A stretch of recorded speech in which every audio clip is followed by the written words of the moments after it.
এরপরে প্রশ্ন হলো শবে বরাতের আমল কি?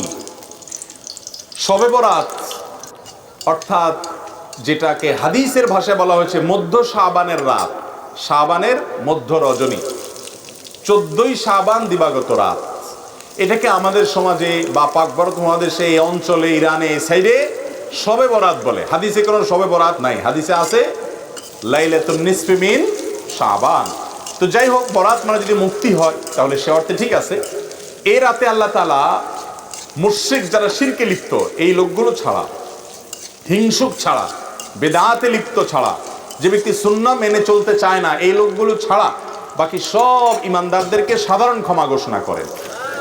আল্লাহর সাধারণ ক্ষমা ঘোষণা পাওয়ার জন্য যদি বলেন যে মধ্য শাবান রাত বা যেটাকে শবে বরাত বলি আমরা, এই হাদিসে যেটাকে মধ্য শাবান রাত বলা হয়েছে সে রাতের আমল যদি বলেন তাহলে আমি বলবো শিরক থেকে মুক্ত হন, হিংসা থেকে, বিদ্বেষ থেকে, শত্রুতা থেকে মুক্ত হন, কারোর পিছে লাগালাগি করেন না, অন্তরে কারোর প্রতি ক্ষোভ হিংসা থাকলে, শত্রু থাকলে মুছে ফেলান, পরিষ্কার হয়ে যান এবং বিদআত থেকে মুক্ত হয়ে যান, সুন্নতকে আঁকড়ে ধরেন, ইনশাআল্লাহ আপনি সাধারণ ক্ষমা আল্লাহর পক্ষ থেকে পাবেন।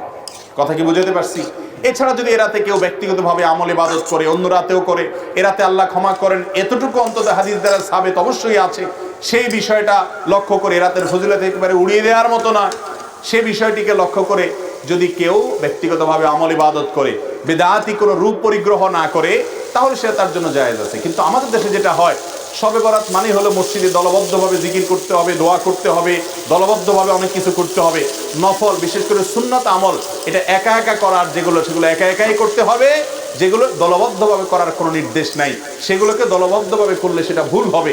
মসজিদে ঢোকার সময় দোয়া পড়তে হয় আল্লাহুম্মা আফতাহ লি আবওয়াবা রাহমাতিক। এই দোয়াটা পড়ার জন্য যদি মসজিদের দুয়ারে ইমাম সাহেব, মুয়াজ্জিন সাহেব সহ সব মুসল্লি সাহেবরা দাঁড়িয়ে হাত তুলে আল্লাহর কাছে সবাই মিলে দোয়া করে আল্লাহুম্মা আফতাহ লি আবওয়াবা রাহমাতিক সমস্যা হবে, এরপরে মসজিদে ঢুকে, এটা কি সুন্নত হবে না সুন্নতের খেলাফ হবে?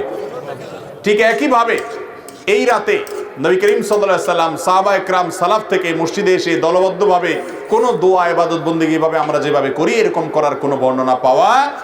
অতএব এটাকে আমরা যদি সিস্টেম বানিয়ে নেই তাহলে সেটা কোনো শরিয়া স্বীকৃত কোনো পদ্ধতি হতে পারে না।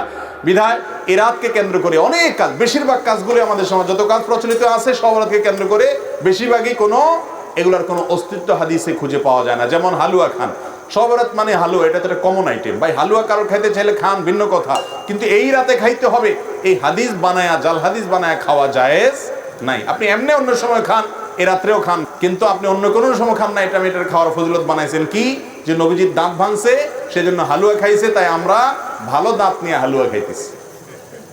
আপনার বাবার পাও ভাঙছে, ভদ্রলোক একটা লাঠি দিয়ে ভর করে খোড়ায় খোড়ায় হাঁটে, আপনার ভালো পাও নিয়ে আপনি যদি একটা লাঠি নিয়ে খোড়ায় খোড়ায় হাঁটেন, এটা কি তাকে ভেঙানো হবে না? এই ভেঙানোর কারণে এটা কি বাপের সম্মান দেয়া হবে নাকি তার সাথে তামাশা করা হবে? আর দ্বিতীয় কথা হলো নবী করিম সাল্লাল্লাহু আলাইহি সাল্লামের উহুদের যুদ্ধ এই শাবান মাসে বা তার আগের মাসে হয়ই নাই যে তিনি হালুয়া খাইছেন। বিধায় এই সমস্ত জাল হাদিস আমরা আমল করব না। এই উপলক্ষে আপনার আতশবাজি করা সহ অনেক ভুলভাল কাজ আছে, সেগুলো আমরা করব না।